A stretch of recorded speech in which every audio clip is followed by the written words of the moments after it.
মুখ মানবেন্দ্র বন্দ্যোপাধ্যায়।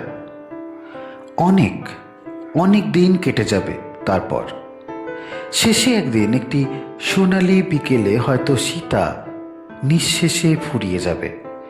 আর সেই ঝরে যাওয়ার পরে কেউ কি মনে রাখবে যে এখানে একদা ভোরবেলাকার শিশির সূর্যের ছোঁয়া পেয়ে ঝলমল করে উঠেছিল? শুধু সেদিনকার সেই শিশিরের স্মৃতিতে দিন কয় হয়তো তাকিয়ে থাকবে নির্জন শিশু গাছটা। তারপর এক সময়ে, শীতের সময়ে শিশু গাছের পাতা ঝরবে টুপটাপ। পড়ন্ত রোদের মিষ্টি আভার দিকে তাকিয়ে কিছুকাল মুহ্যমান হয়ে থাকবে গাছটা। তারপর একদিন সকালের লালে সে নিজেই অবাক হয়ে যাবে। নতুন সবুজ পাতার রঙে রঙে উজ্জ্বল হয়ে উঠবে। তখন আর সেই নীল নির্জন মুহূর্তের কথা মনেও থাকবে না তার। জানলার কাঁচের পাশে বিকেলের রোদ, এপাশে মার্বেল পাথরের মেঝে, তারই চৌকো আলো। সাদা নরম দুধের বিছানা থেকে উঠল সীতা। রুগ্ন পাণ্ডুর বিরং হাতে খুলে দিল জানলাটা। নিটোল একটি বিকেল গড়িয়ে পড়ল মার্বেল পাথরের মেঝে। জানলার শিক ধরে দাঁড়িয়ে রইল সীতা। সেদিকে তাকিয়ে থাকলো কিছুক্ষণ। সুরকি ঢালা ফুলের কেয়ারি করা লন, দীঘল এক সার বন ঝাউ, লম্বা পাঁক বাঁধা বাদাম, আম গাছের সবুজ পাতায় ছায়ায় আলপনা, শঙ্খলতা রাজকন্যার দীঘল নরম আঙুলের মতন সোনালি রঙের চাঁপা গাছ, গাড়ি বারান্দা, লন পেরিয়ে ফটক। কতদিন হলো সীতা বেরোয়নি বাইরে। অনেকদিন বাদে সেদিন ফটক পর্যন্ত গিয়েছিল। মালিকে ডেকে কিছু একটা বলতেও যাচ্ছিল তখন। তারপর সেই মুখটা চোখের সামনে স্পষ্ট, অসহ্য হয়ে ওঠায় কিছুই করতে পারেনি। ভয়ে বিবর্ণ হয়ে গিয়ে ফিরে এসেছিল। মার্বেল পাথরের বারান্দা পেরিয়ে সিঁড়ি দিয়ে উঠে এসে ঢুকেছিল তেতলার এই ঘরটায়। তারপর নিজেকে এলিয়ে দিয়েছিল সাদা রবারের ফেনা জমানো বিছানায়। বালিশে মুখ গুজে অনেকক্ষণ ফুঁপিয়ে ফুঁপিয়ে কেঁদেছিল সে। কি করতে পারে এছাড়া? লাইব্রেরি থেকে প্রায় প্রত্যেক দিনের ডাকেই নতুন নতুন বই আসে। সুন্দর ঝকঝকে কাঁচের মতন সিলোফেনে মোড়া বই, দামি দামি। কত কি লিখতে পারে লোকে। আজকাল সীতার আর পড়তেও ভালো লাগে না। একঘেয়ে লাগে, পাঞ্ছে লাগে খবর কাগজগুলো। চুপ করে কতক্ষণ আর ভাবা যায়? মাথাটা ঝিমঝিম করে ওঠে। শীর্ণ গাল বেয়ে ধারাপাত হয় শ্রাবণের। তারপর ঠোঁটে যখন এই জল এসে পড়ে, তখন বালিশে মুখ গুজে পড়ে থাকা ছাড়া কি আর করবার থাকে ওর? এত বড় বাড়িটা কি নির্জন। সীতা জানলার শিক থেকে হাতটা সরিয়ে আনলো, আকাশ থেকে ফিরিয়ে আনলো চোখ। তাকালো ঘরের দেওয়ালে, দেওয়ালে এবং ঘড়িতে। বিকেল তখন। তাকালো সরোজের অয়েল পেন্টিংটার দিকে। সুন্দর স্বাস্থ্যবান সরোজ। তাকালো টেবিলে। ফুলদানিতে এক গুচ্ছ রজনীগন্ধা, নতুন ফুল। কখন যে মালি এসে ফুল বদলে দিয়ে গেছে জানে না সীতা। হয়তো ঘুমিয়েছিল তখন। সাদা টেবিল ক্লথটার সুন্দর একটা নকশা কাটা, সাদা লেসের, সীতারই করা। পায়ে পায়ে টেবিলের কাছে এগিয়ে এলো সীতা। সাদা শীর্ণ হাত বুলিয়ে নিল নকশাটার উপর। কি করবে সীতা তখন? ঘরটা আবছা হয়ে আসছে অন্ধকারে। সন্ধে নামছে তেতলার এই ছোট্ট ঘরে। আলোটা জ্বালল সীতা। বোতাম টিপতেই ঝলঝল করে উঠল সারা ঘর। এমনই করে হয়তো উজ্জ্বল হয়ে উঠতে পারত সীতার জীবন। টেবিলের ড্রয়ার খুলল সীতা। একটা চৌকো নীল কাগজের বাক্স, চিঠির আলগোছে একটা চিঠি তুলে নিল সীতা। কালির রং তখনও তো বিবর্ণ হয়নি। চিঠির মসৃণ কাগজটায় এখনো হালকা মিষ্টি একটা গন্ধ আছে। তবে কেন সীতার সব ফুরিয়ে গেল? কেন ফুরিয়ে গেল সীতার সব কিছু? বিয়ের রাতে বিকাশ সীতাকে পাঠিয়ে দিয়েছিল চিঠিগুলো। স্পষ্ট তীক্ষ্ণ অক্ষরে লিখে দিয়েছিল একটা ছোট্ট বক্তব্য। এখন আর কি দরকার আমার এই চিঠিগুলোয়? তোমার চিঠি তোমারই থাক। বিয়ের রাতের কথা মনে পড়তেই ফ্যাকাশে হয়ে এলো সীতার বিশীর্ণ মুখ। তারপর আলতো হাতে একটা নীল কাগজ তুলে নিল সীতা। তারপর পড়ল নিজের লেখা অনেকবার পড়া চিঠিটা। অনেক অনেক দিন পর চিঠি লিখতে বসে ভাবছি, সবই তো বলা হয়েছে, তবুও কেন আবার আকুলতা কমল না? প্রত্যেক ভোরে কোথায় যে ফুল পায় পূজারি, অথচ ফুল ছাড়া তার পুজো সারা হয় না। হেসো না, আমার হয়েছে মুশকিল। আমি চাই তোমাকে কিছু বলতে, এমন কিছু যে আমার ভাবনাটাকে সুন্দরতর করে গুছানো যায়, গুছিয়ে তোমার কাছে মেলে ধরা যায়, কিন্তু বড় এলোমেলো হয়ে পড়ে। কত কথায় যে কত সময় ভাবি, তুমি যদি কোনো রকমে আমার মনে একবার ঢুকতে পারতে, অবাক হয়ে যেতে। তবে অসম্ভব মন কেমন করছে তোমার জন্য। স্নান করতে করতে উঠে এসে সোনালি বালুর ওপর শুয়ে থাকি মাঝে মাঝে, একা, একেবারে একা। দুহাত মাথার নিচে দিয়ে তাকিয়ে থাকি সমুদ্রের ফেনার দিকে। সাদা সাদা ফেনার কুঁচি, ঠিক তোমার হাসির মতো।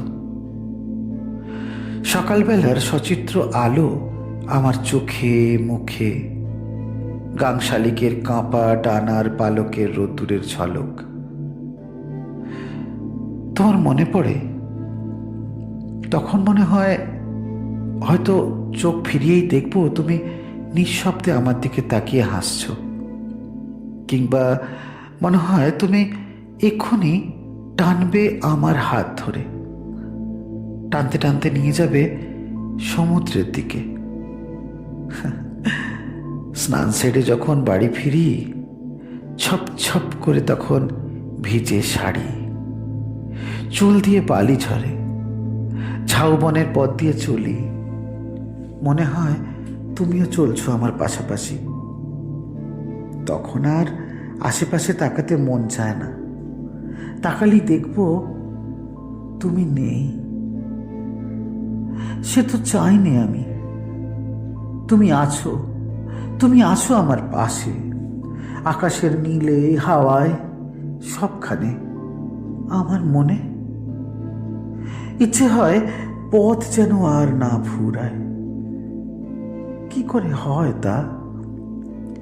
বাড়ির গেট তো একটু পরেই, তুমিও নেই আমার পাশে। বাড়ি ঢুকে চান ঘরের শাওয়ারের নিচে এলিয়ে দিই শরীর। তারপরে একঘেয়ে দিন, ভালো লাগে না। সত্যি কথা বিকাশ, বিশ্বাস করো তুমি, সেদিন সন্ধ্যের সময় যখন বৃষ্টির নূপুর বাজল, আমার অসম্ভব মন কেমন করে উঠল ঝাউবনের আবছায়ার দিকে তাকিয়ে। স্পষ্ট যেন তোমার সিগারেটের গন্ধ পেলুম। তোমার গায়ের উত্তাপ আর সকৌতুক চাহনি অনুভব করলাম যেন সর্বাঙ্গে। জীবনের কোথাও যেন বাঁক নেই, এই কথাটাই সবচেয়ে বেশি মনে হচ্ছে আজকাল। তাই মাঝে মাঝে অসহায় রাগ হয় আমার, ভীষণ। ভাবি এমন একটা জায়গা কি থাকবে না যেখানে শুধু আমি, শুধু আমার একলার সত্তা।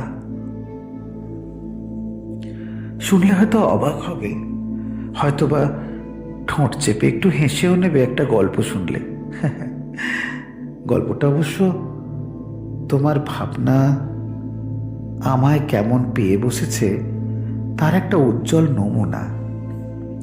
কাল দুপুরবেলায় নতুন ধরনের একটা মাছ রান্না হয়েছিল সস দিয়ে। চমৎকার লাগলো, খুব ভালো। ভাবলাম রান্নাটা শিখে নি।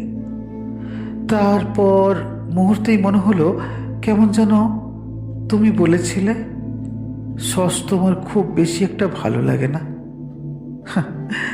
তবে আর শিখে কি লাভ? কোনো উৎসাহ আর আমাকে ধন্য করতে পারলো না। শেখা হলো না রান্নার কায়দাটা। খুব মজার গল্প, সন্দেহ নেই, কিন্তু ভেবে দেখো কি করুণ অবস্থা আমার। নিজের যেটা ভালো লাগে তাও আমার কাছে নগণ্য, যদি না তোমার মনের মতন সেটা হয়। এবার থেকে তোমার সব কথা মেনে নেব না। আমি একটা সংকল্প গ্রহণ করলে মন্দ হয় না। যা দেখছি কোনোদিন তোমারও হয়তো একঘেয়ে লাগবে এমন অনুগত সীতাকে পেয়ে। ঝগড়া করা তো দুজনেরই বোধ হয় ভুলেই গিয়েছি। এখন মনে হয় লোকে কি করে ঝগড়া করে, বাজে সময় নষ্ট করে। চোখের কালো মণি নীল কাগজটা থেকে উঠে এসে পড়ল জানলায়। একটানা অল্পক্ষণ বাইরের অন্ধকারের দিকে তাকিয়ে থাকার পর দৃষ্টিটা আবার ফিরে গেল ঘরের ভিতরে, দেওয়ালে আর ঘড়িতে, সরোজের ফটোতে। আর সঙ্গে সঙ্গে সেই মুখ, সেই ভয়াবহ মুখটা ফুটে উঠল সীতার চোখের সামনে। তাড়াতাড়ি টেবিলের দেরাজ বন্ধ করল সীতা। দৃষ্টিকে নামিয়ে আনতে চাইলে সরোজের ফটোটা থেকে, কিন্তু কিন্তু পারল না। চুম্বনের মতন আকর্ষণ তাতে। ভয়াবহ মুখ। পরক্ষণেই সরোজ তার স্টাডি থেকে শুনতে পেল চিৎকারটা, যে চিৎকারটা আজকাল নিয়মিত হয়ে উঠেছে। এই যে, এই যে, এই যে।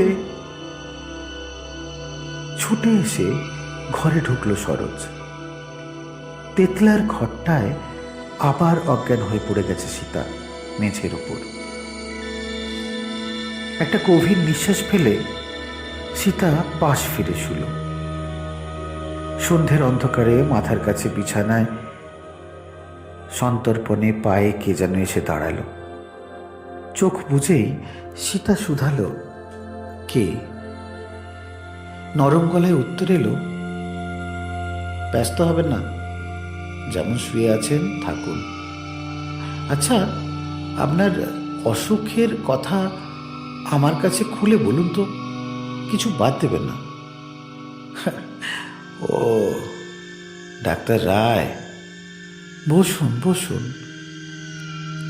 থাক থাক, যেমন চোখ বুঝে শুয়ে আছেন থাকুন। মাথার ভিতরে খুব অস্বস্তি হচ্ছে সীতার, আর সহ্য হয় না। আচ্ছা শুনুন তাহলে, সব কথাই বলি। প্রায় 4-5 মাস হলো এই ব্যাপারটা শুরু হয়েছে।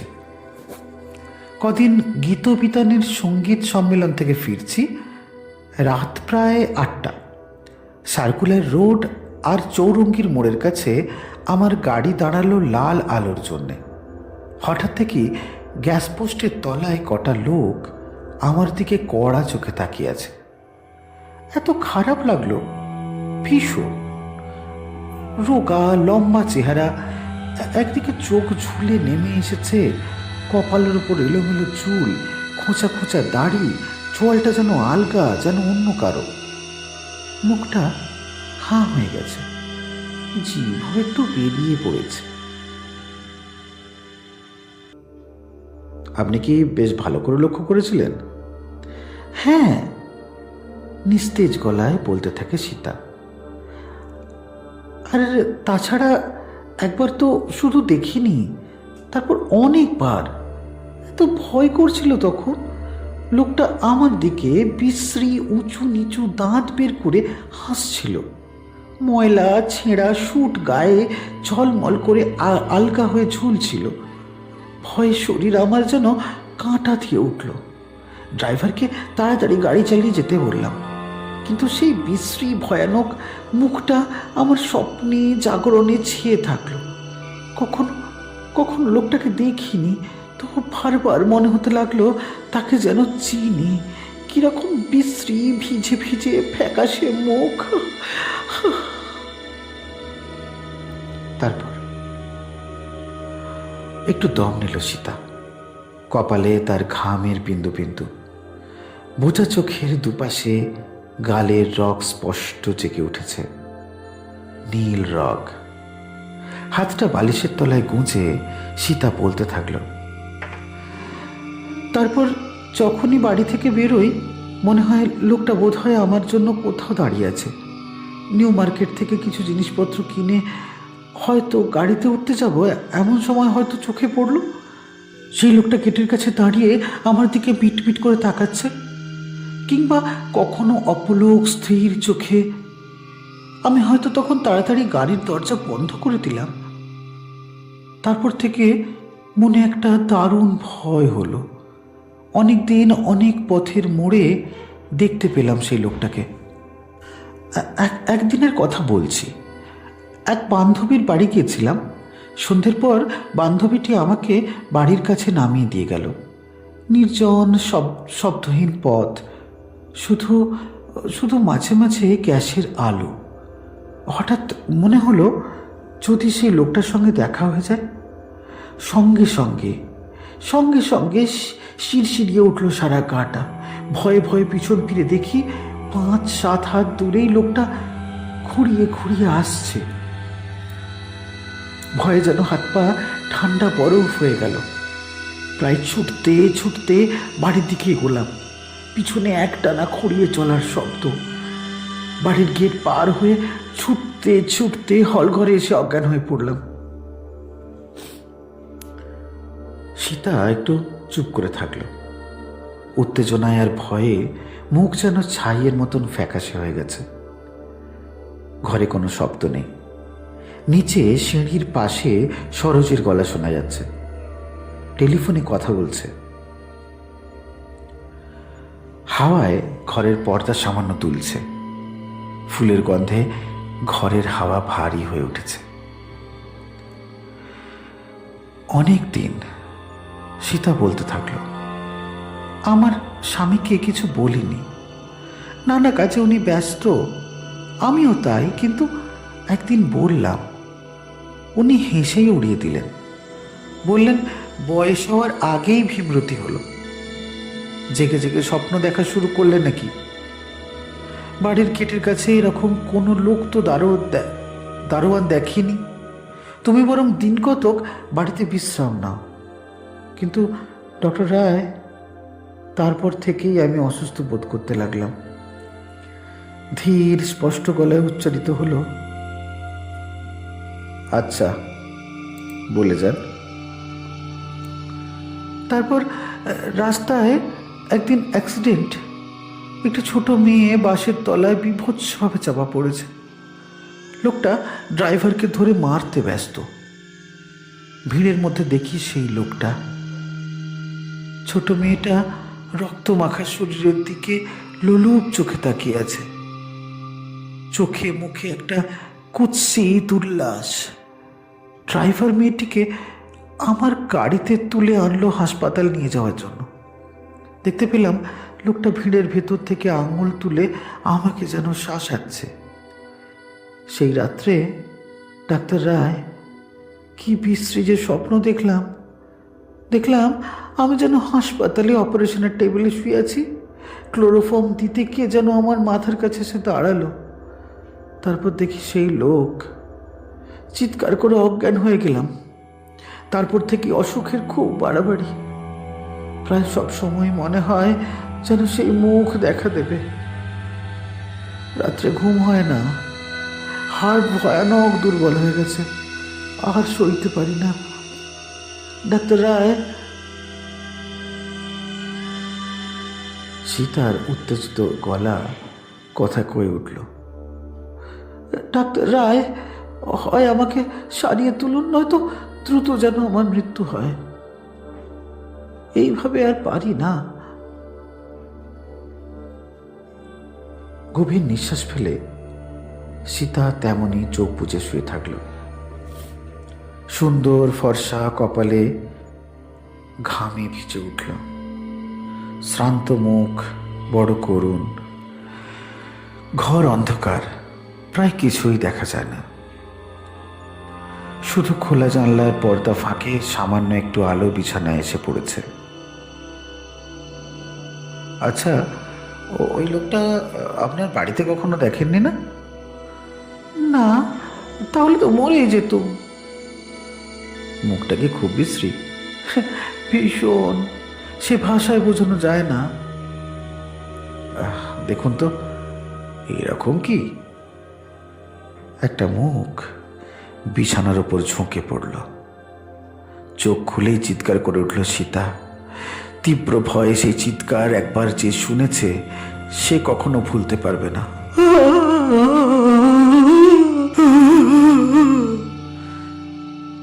সরোজ টেলিফোন রেখে দ্রুত পায়ে খোঁড়াতে খোঁড়াতে উপরে উঠে এলো। বিছানায় সীতার নিশ্চল নিস্পন্দহীন দেহ। ঘরে কেউ নেই। সীতার নিস্পন্দ বুকে স্পন্দনের ধ্বনি অনুভব করার জন্য সরোজ কান পাতল। কিন্তু কোন যে বুকে তার স্পন্দন শোনা যাবে না, এই কথা যখন সরোজ বুঝতে পারল, তখন তার বিস্ফারিত চোখের মনি অকস্মাৎ অদ্ভুত হয়ে উঠেছে। নিচের হল ঘরের ঘড়িতে 7টা বাজার সঙ্গে সঙ্গেই ডক্টর বিকাশ রায়ের মোটর হর্নের শব্দ শোনা গেল।